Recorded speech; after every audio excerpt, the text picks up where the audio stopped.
नमस्कार दोस्तों, कैसे हैं आप सभी। आज की कहानी का शीर्षक है कृष्णा की भावना।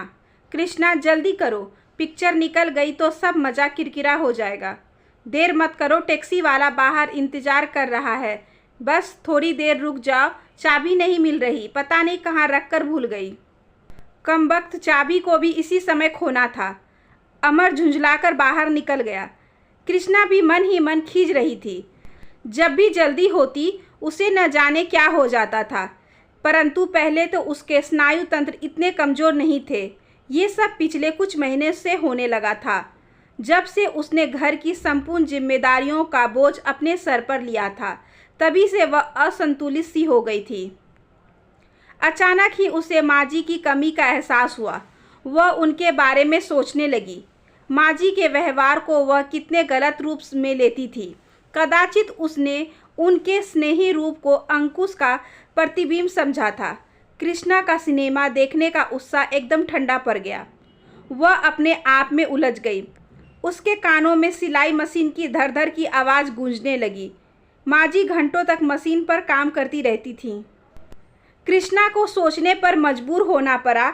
अवश्य माँ जी किसी न किसी बात पर नाराज़ थी। इससे पहले वे मामा जी के घर 3-4 दिनों से अधिक कभी नहीं ठहरती थी, किंतु इस बार उन्हें पूरा 1 महीना गुजर गया था। कोई चिट्ठी पत्री भी नहीं भेजी उन्होंने। कृष्णा ने जब इस घर में दुल्हन के रूप में प्रवेश किया था, तब उसे महसूस ही नहीं होता था कि वह इस घर की गृहलक्ष्मी है। जैसा कि लोगों ने सुन रखा था कि मायके और ससुराल में अंतर होता है, मायके में माँ और ससुराल में सास, पर नहीं, उसके व्यवहारिक अनुभव में उपरोक्त कहावत तर्कसंगत नहीं थी। माँ जी के व्यवहार ने उसे यह एहसास करने पर अवसर ही नहीं दिया था कि वह सास है। उनका व्यवहार तो उसकी सगी माँ से भी अधिक स्नेहमयी और गरिमायुक्त था। कृष्णा को अब समझ में आ रहा था कि माँ जी के विनोदी स्वभाव की उसने सदैव ही विपरीत अर्थों में जोड़ा था। उनका मजाक वह कटाक्ष समझती थी। घर के प्रत्येक कार्य में उनका ही सिक्का ठुका रहता था। यही तो खटकता था उसे। इसी बात को लेकर कृष्णा ने अपने आप को कुंठित कर लिया था। वह अकर्मण्य हो गई थी। परिवार के किसी भी काम में वह रुचि नहीं लेती थी। बस 24 घंटे उसका मस्तिष्क खिन्नता से भरा रहता था। माँ जी की कोई भी बात उसे हथौड़े की चोट की तरह लगती थी। उस दिन न जाने वह क्या निर्णय सोचकर बैठी थी मन में। शाम को अमर दफ्तर से लौटा था। महीने की पहली तारीख थी। उसकी जेब गर्म थी। पूरा वेतन उसने माँ जी के हाथ पर रखते हुए कहा था, माँ कल दूध वाला हिसाब मांग रहा था ना, आज चुकता कर देना। रतन से भी कह देना कि वह आज ही घर की ज़रूरत का सामान ले आए। रतन अपनी ससुराल गया है, सामान लेने तुम्हें ही जाना पड़ेगा। और हाँ, पिछले माह तुम दुकान से कुछ कपड़े लाए थे, उसके नौकर ने मुझे टोक दिया था। तुम आज ही उसके रुपए पहुंचा देना। अच्छा माँ, कहकर वह सीधा कृष्णा के कमरे में चला गया। कृष्णा के कान जैसे दीवार से चिपके थे। अमर के कदमों की आहट सुनकर वह झटपट फोटो एल्बम खोलकर बैठ गई और कृत्रिम व्यस्तता की नाटक करने लगी। अमर जरा जल्दी में था। उसने खुशी में झूमते हुए कृष्णा को कमर में चुटकी भी भर ली। रानी जी, इस रामायण को बंद करो और फटाफट खाना लगा दो। मुझे दोस्तों के साथ पिक्चर जाना है, बहुत जल्दी है। किंतु कृष्णा मन में कुछ और सोचकर बैठी थी। वह बोली, घर में सब्जी नहीं है, खाना बनाने में समय लग जाएगा। आज मैं भी आपके साथ पिक्चर देखने चलती हूँ।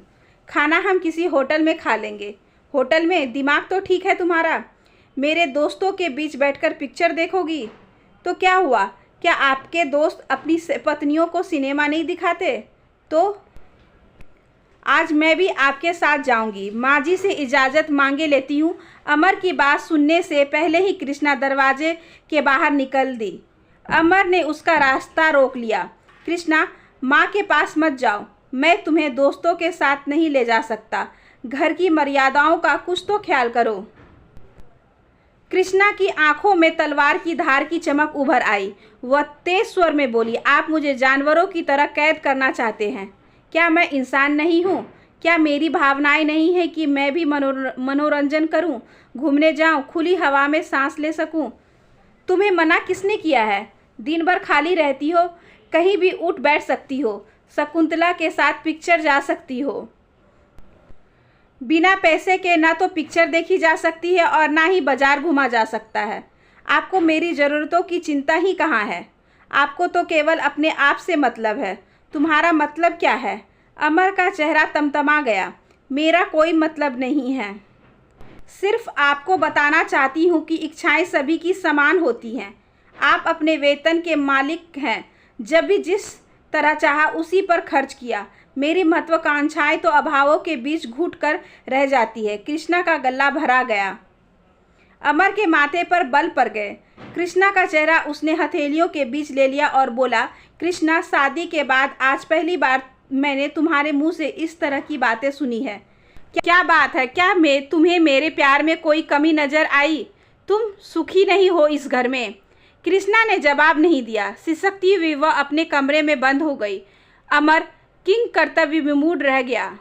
उसे यकीन हो गया कि जरूर कृष्णा के मन में किसी ने जहर भरा है। अमर को खूब ध्यान था, उसने कभी भी कृष्णा की भावनाओं को ठेस पहुंचाने की कोशिश नहीं की थी। उसकी इच्छाओं का भी कभी भी दमन नहीं किया था। फिर उसके दिमाग में यह बात कैसे घर कर गई कि वह उपेक्षित है। उस दिन अमर पिक्चर देखने जरूर गया था, पर उसका मन नहीं लगा था। रह रहकर उसके मस्तिष्क में कृष्णा के शब्द विस्फोट की तरह भांति गूंज रहे थे। सिनेमा से लौटते समय एकाएक ही उसके विचार में आया कि कृष्णा इसलिए तो परेशान नहीं है कि वह पूरा वेतन माँ को दे देता है। अपने वार्तालाप में कृष्णा ने उसके वेतन पर भी टिप्पणी की थी।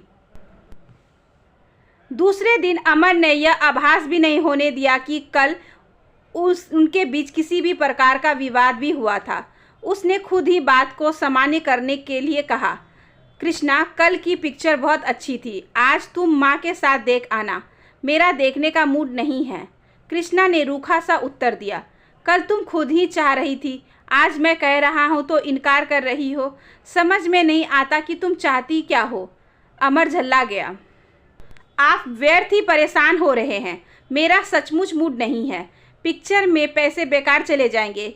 इन रुपयों से घर का कुछ सामान आ जाएगा। कृष्णा ने जिस ढंग से कटाक्ष किया था उस पर अमर तिलमिला गया था, पर उसने कहा कुछ नहीं, शांत ही रहा।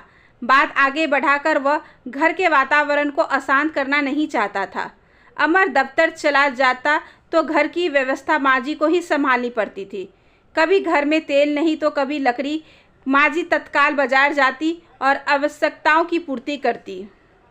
यही कारण था कि अमर पूरी तनख्वाह माँ जी को थमा देता था। माँ जी भी पूरा पैसा ताले में बंद नहीं रखती थी। उनके घर में एक ही अलमारी थी। पूरा वेतन उनकी खुली अलमारी में रखा रहता था। माँ जी ने कृष्णा से भी कह रखा था कि उसे पैसों की आवश्यकता पड़े तो अलमारी में से ले लेने के लिए उससे पूछने की आवश्यकता नहीं है। पर कृष्णा के मन में अलग ही धारणा थी। उसका सोचना था कि पैसों की जिम्मेदारी तो माँ जी को सौंपी गई है। अलमारी में हाथ डालकर वह अपने स्वाभिमान को कलंकित करना नहीं चाहती थी। कृष्णा के इस अव्यावहारिक स्वाभिमान की तरफ अमर का ख्याल ही नहीं गया था। वह तो उसके इस मौन को उसके व्यवहार का हिस्सा समझता था, किंतु शुरू में ऐसा भी नहीं था। जब कृष्णा नई नई ब्याह कर इस घर में आई थी तब वह अक्सर प्रसन्न रहती थी। कृष्णा को कहानियाँ कहने का शौक था। अमर देर रात तक बिस्तर पर उसकी प्रतीक्षा करता रहता था और वह माँ जी को कहानियाँ सुनाती रहती थी। मगर धीरे धीरे यह प्रसन्नता गायब होती चली गई। उसका स्थान कठोर गंभीरता ने ले लिया। यह गंभीरता किस कुंठा से उत्पन्न हुई थी, इस बात को अमर बहुत देर से समझ सका था। अगले दिन मामा जी का पत्र आया था। वे बीमार थे और माँ जी को तत्काल बुलाया था। अमर ने माँ से कहा भी था कि वह एक दिन का अवकाश लेकर उन्हें मामा जी के यहाँ छोड़ आएगा, किंतु माँ जी ने मना कर दिया। कहा, बहू को अकेला छोड़कर जाएगा? मैं तो चली जाऊंगी, स्टेशन के पास ही तो उनका घर है। तू मुझे गाड़ी में बैठा देना बस। अमर कुछ न कह सका।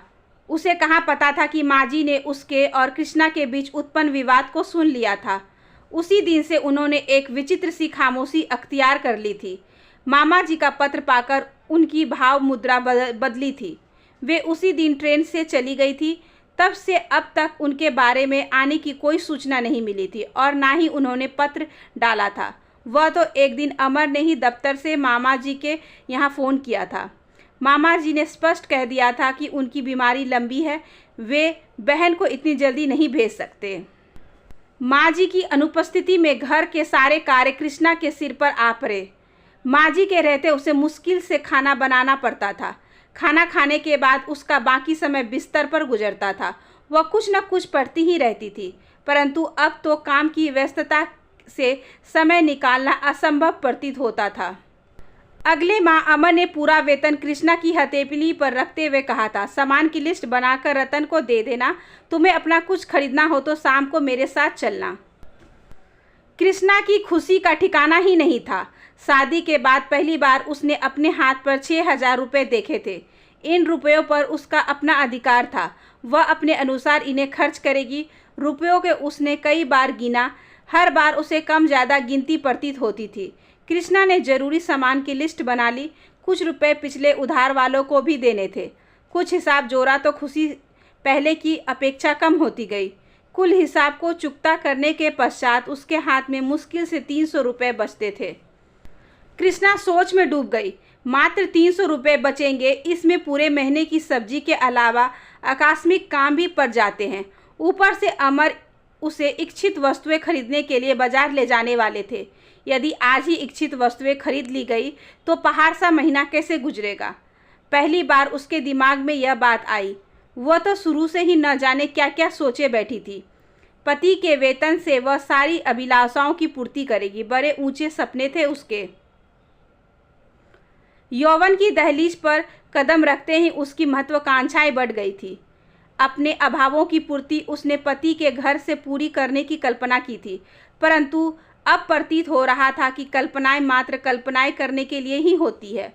कृष्णा ने अपने पिता और पति के साथ बिताए जीवन का तुलनात्मक अध्ययन किया तो पाया कि उसने पति के घर पर वह सब कुछ तो पाया ही था जो व्यक्ति के जीवन की प्राथमिक आवश्यकता होती है, रोटी, कपड़ा, मकान और पति का प्यार। पर उसकी कल्पना की उड़ान तो बहुत ऊंची थी। उड़ान भरकर वह शांत समंदर पार करना चाहती थी, पर उसे यह कहाँ पता था कि ऊंची उड़ान भरने वाला बाज बहुत कम ही पृथ्वी पर लौटते हैं। अब तो कृष्णा एक ही महीने में धरातल पर उतर आई थी। आज अमर ने पिक्चर जाने का प्रोग्राम बना लिया था, किंतु कृष्णा घर में ताले की चाबी कहीं भूल गई थी और जब चाबी मिली तब तक टैक्सी वाला जा चुका था। पिक्चर का समय भी निकल चुका था, इसलिए मेला घूमने की योजना बना ली। दोनों पैदल ही घर से निकले। टैक्सी का ख्याल भी निकल गया। बाजार से गुजरते हुए अमर ने कहा, कृष्णा, अपना सामान तुम यहीं से खरीद लो। मेले की चीज़ें अधिक टिकाऊ नहीं होती। क्या मिलता है इस बाजार में? कपड़ों की दुकान है, तुम्हारे लिए साड़ी देख लेते हैं। कृष्णा संकोची मुद्रा में साड़ी देखते हुए बोली, केवल 300 रुपये हैं। सिर्फ 300 रुपये? इतने रुपए तो मेले में ही खर्च हो जाएंगे। तुम्हें 700-800 रुपये तो लाने चाहिए थे। 700-800 रुपये के लिए कपड़े खरीद लेंगे तो महीने का खर्च कैसे चलेगा? कृष्णा ने पहली बार समझदारी की बात की। खर्चा तो चलता ही रहता है, इसका अर्थ यह तो नहीं है कि कपड़े ही ना खरीदे जाए। तुम मेरे साथ आओ, मैं बताता हूँ कि महीना कैसे चलता है। अमर उसे दुकान पर ले गया। कृष्णा ने 225 रुपये वाली 2 साड़ियाँ पसंद की। अमर ने 500 रुपये उधार खाते में लिखवा दिए। मेला पहुँचने पर कृष्णा ने कहा, आप उधार नहीं लिया करें। यदि अगले महीने 500 रुपये कपड़े वाले को न दे सके तो कपड़ा वाला क्या सोचेगा? कुछ नहीं सोचेगा, अमर ने कहा। नौकरी वालों को इसी तरह गुजर बसर करनी पड़ती है। क्या पति अपनी पत्नी को अच्छे कपड़े भी नहीं पहना सकता? स्त्री की शोभा कपड़ों में ही होती है। यह अत्यंत भावुक क्षण था। कृष्णा की आंखों में आंसू भर आए। वह भरे कंठ से बोली, घर की व्यवस्था कितनी कठिन होती है, यह मैं देर से समझ सकी। पहले मैं सोचती थी कि आप लोग अपने पैसों को अपनी तरह खर्च करते हैं। मैं गलत थी, पर अज्ञानतावश तो कोई भी गलती कर सकता है। क्या आप मुझे क्षमा? अमर ने आगे कुछ कहने से पहले कृष्णा के होठों पर अपनी उंगली रख दी। बस, अब कुछ मत कहो। कृष्णा के आंसू गाल के नीचे लुढ़क गए और वह मुस्कुरा दी। झूले में झूलते हुए अमर ने रिस्ट वॉच की ओर देखते हुए कहा, कृष्णा, अभी समय है। लास्ट सो मिल जाएगा। फिर खर्चा कृष्णा ने अमर की ओर तिरछी नज़र से देखा। जी हाँ, मनोरंजन भी जीवन का एक आवश्यक अंग होता है, इसे भी खर्चे की लिस्ट में लिख लेना। दोनों ने एक दूसरे की ओर देखा और मुस्कुरा दिए। कृष्णा के चेहरे पर नया अनुभव और कुछ नया पाने की खुशी उभर आई। अमर सोचने लगा, माँ का कथन गलत नहीं था। पत्नी को घर की सभी जिम्मेदारियां सौंप देनी चाहिए, तभी उसके व्यक्तित्व और अनुभवों में निखार आता है। आज कृष्णा व अमर दोनों ने ही जिंदगी के सच को जाना। कृष्णा के जीवन में आज भावनाओं के ज्वर की उच्चतम सीमा थी। आशा करती हूँ कि आज की ये छोटी सी कहानी आपको अच्छी लगी होगी। अगर अच्छी लगी हो तो please like, share and subscribe करें हमारे चैनल को। ज़्यादा से ज़्यादा शेयर करें और बेल आइकन को ज़रूर प्रेस कर लें ताकि अगली वीडियोज़ की नोटिफिकेशन आपके पास सबसे पहले पहुँचे। धन्यवाद।